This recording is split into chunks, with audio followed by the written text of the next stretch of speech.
Yo, we made it! The final part of my No More Heroes 2 Desperate Struggle review. In this segment I will go through the final 2 ranked assassins and let you lot know what is on my wish list for No More Heroes 3, in response to what was featured in this game. If you are happy to show your support, please do so by subscribing, liking the video, and letting me know about your experiences with No More Heroes 2. Was it really a desperate struggle or a slice of paradise? Drop a comment and let me know. Now, are you ready to face the madness? I hope so, because this review is killing me. Alice Twilight. We've all become trapped, don't you see? Addicted to the violence, to a life in the shadows. Once we join the ranks, we can never get out. The assassin named Alice has a beautiful track playing on her stage. The rampage is pretty long and the scenery changes often, heading between and even through apartment buildings. Enemy variety here is great and the area gives plenty of room to play around with different beam katanas. Only problem is the internal locations because they're a little too dark. Other than that, this is a great stage to travel through despite how long it is. This stage seems like the right place to watch the rankings fights in privacy. Small locations to set up a TV in, the area is quiet and somehow has a warm atmosphere once you clear the screen of enemies.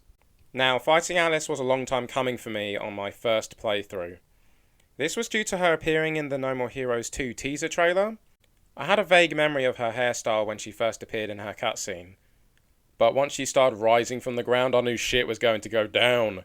Battling someone with 6 beam katanas, most of the time we see 5, is pretty intimidating. Seriously, solid combos that can have you staggering if you block too much. Her Asura 6 can lift her up to attack by either dropping onto you or throwing her beam katanas. Chucking the beam katanas is a great projectile, which can also trap you if you don't get up carefully. Alice has a great dodge roll and backflip. Quite nimble for how big the Asura 6 is. She has a great tail slap too. This fight really feels like a duel in an unexpected place due to the satellite dishes, water towers, tiny chimneys and other thingies. This stage has a good size with some features to take cover behind. When it comes to the projectiles, they are slow but were a problem for me due to how they followed one after another. Oh, and a neat little feature is breakable stuff on the roof. Kinda added to the feeling that we caught Alice at a bad time. This is a battle that brings a bit more substance to No More Heroes 2. We are reminded why we are going up the ranks and meet an assassin who is set on climbing up the ranks too. Alice still wants to fight Travis like the rest, but has a lot more of her heart behind her job role. If Alice's mechanics were to return in No More Heroes 3, I would make some changes in her elevated state, giving her either a combo string or a grab. That way Alice's elevated state would be more threatening in the fight. The other change that came to mind during my No More Heroes 3 run was this. Having Travis chase Alice as she heads to Jasper Bat Jr. to kill him. Getting Travis battling through waves of enemies and fighting Alice in short encounters. This would force Travis and in turn the player to defeat Alice before she can reach Jasper Bat Jr. This will give the game the chance to showcase a similar grit and determination that has been seen in characters like Bad Girl from No More Heroes 1. What do you think? Like the sound of such a scenario in No More Heroes 3 or beyond? A breathtaking fight, and I mean that. Alice was everything I hoped for from the teaser trailer. A looming presence that was powerful, deadly, and steady. A true assassin that I will never forget. I'm back now. Show me your passion. Release me from this cycle. Free us all in a crimson.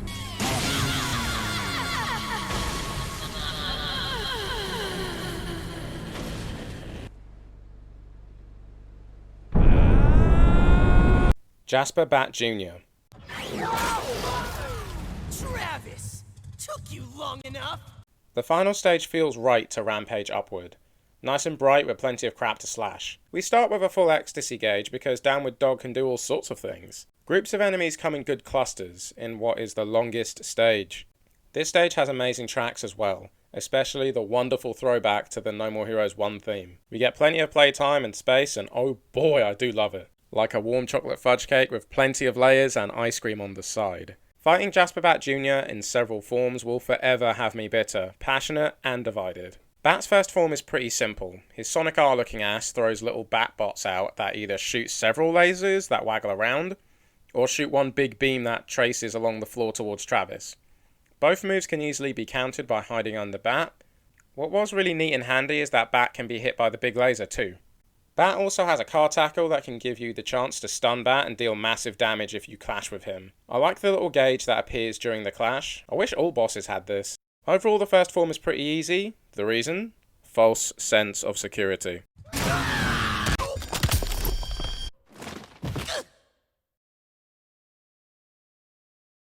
You gotta be shitting me! Second form. Bat's dreaded second form. He gains a lot of different abilities. A suplex,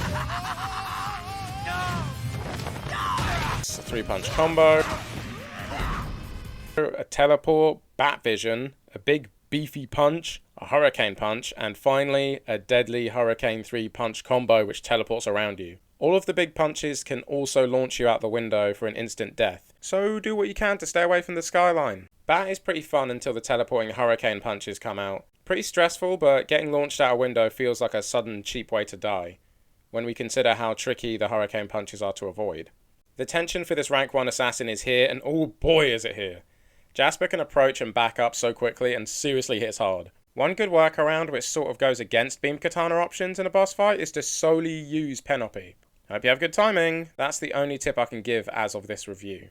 Godspeed my violence loving buddies. Let me know how much you hate this form on a scale of 1 to 10.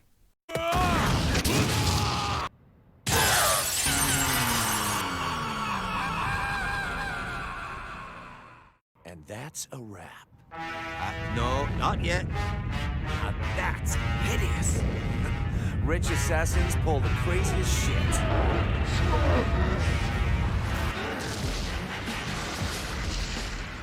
Well, we almost got him. The rest is on you. Wait a second. You're already here. You might as well keep fighting. It's not happening, brother. I can't be associated with that travesty. I mean, up to standards, for fuck's sake. Suit yourself. Now, I'm gonna get my revenge once and for all. Come on, Prez. Unleash your hate, your anger, everything. I'll take it all and fucking kill you with it! Third form. Jasper Bat Jr. blimps up and loses all the speed, which is a relief. The track that I have been looking forward to from the No More Heroes 2 demo is finally played. I was glad to finally hear it in game, but I hoped it would be the main battle theme for No More Heroes 2. Regardless, I'm partly happy with where it landed instead.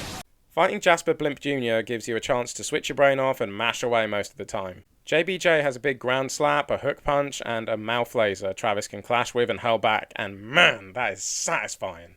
Slash away at his belly and jiggly nose until you get the final death blow. Now for the changes if any of these mechanics returned in No More Heroes 3. The first form could give the player different ways to stun Jasper Bat Jr. or deal damage to him, such as Batface having a drift move that shifts him along the ground at an angle or spinning. The player could either hit JBJ to cause him to spin out or be rewarded for dark stepping him. Another idea which came from a YouTube comment I lost is this. Having Shinobu fight the first form, Henry fights the second form, and Travis fights Jasper's final form. Now, changes for the second form. Removing the gimmick of the window insta-kill? Well, maybe.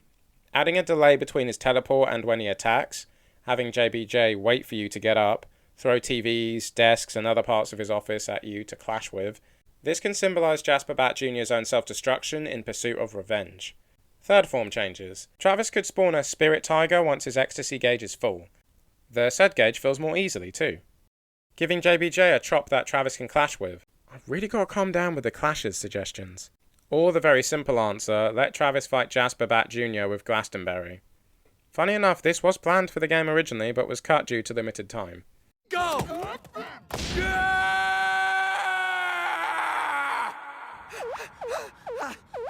Oh, fuck!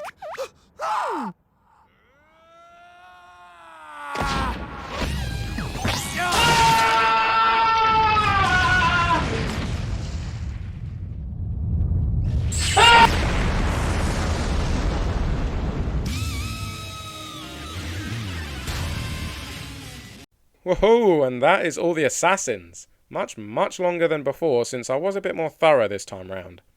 Mainly because I had the most time with this game over the years. I guess because I like the movement in this game a lot more. My favourite feature is the deathmatch mode. You get to fight the assassins straight away. Just pick and enjoy the battle. A quick and dirty feature which is brilliant. So to summarise my thoughts, a lot of this game is really fun. Looking at this game on its own, it is a good game with some weak points like any other game. Some bosses feel either rushed or not as interactive as others, suplexes don't have a lot of impact, and the muscle minigame is way more difficult compared to the stamina minigame.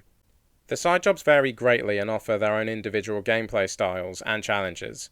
I do wish more stages were available in them, or procedurally generated stages. I do like the game's overall pick up and play feel to it, no more long-term commitments to big entry fees, or the more expensive beam katana upgrades from the previous game. But again, the long hard road is not a bad one. Gameplay was faster and got you through the story pretty quickly. However, the story did lack depth in regards to Bishop.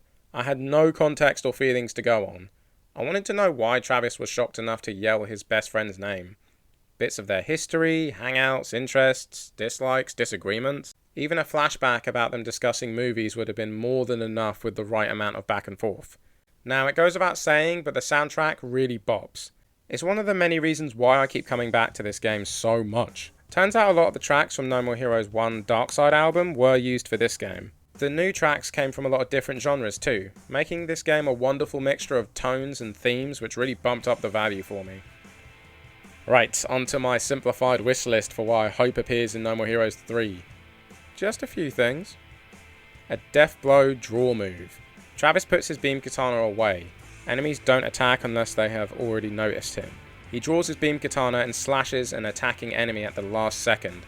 A bit like a parry with the whole last moment thing.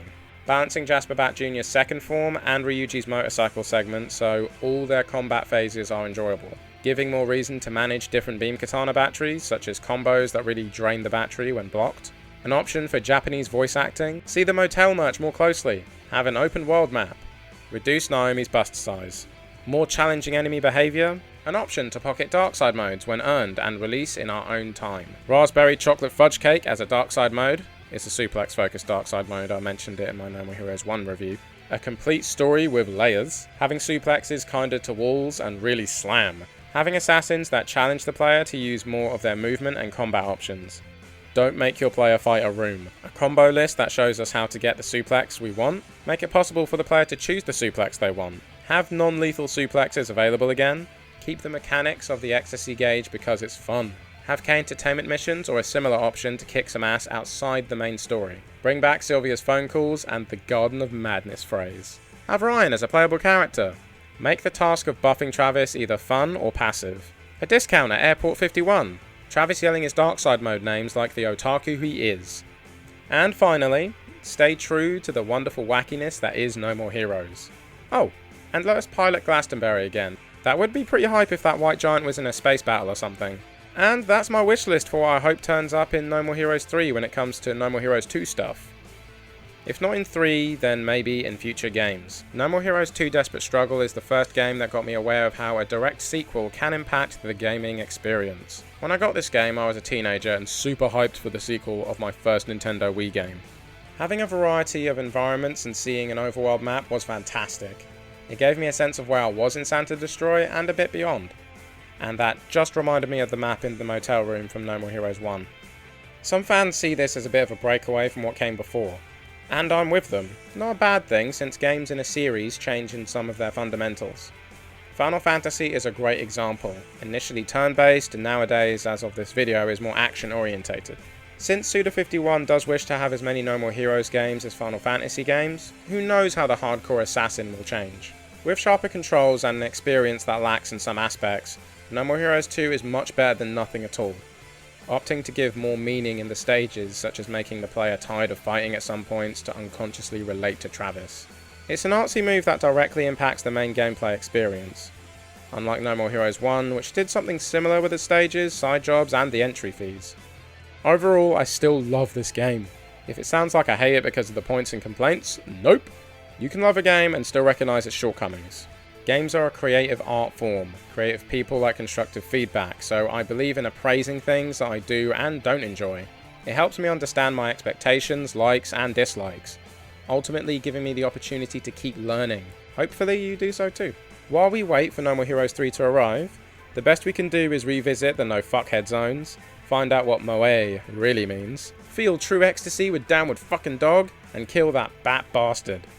I'm glad you hopped on this journey with me, no matter what part you started from. When you find the time, drop a nice save. Like the video if you enjoyed what you watched. Let me know who your favourite assassin is between these two in the comments. I've got one more leg of this journey to No More Heroes 3 to get through, and subscribing will update you when I next upload. Until then, this has been The Passion. See you on the next journey. Take care. Oh yeah, and remember... I'll be back.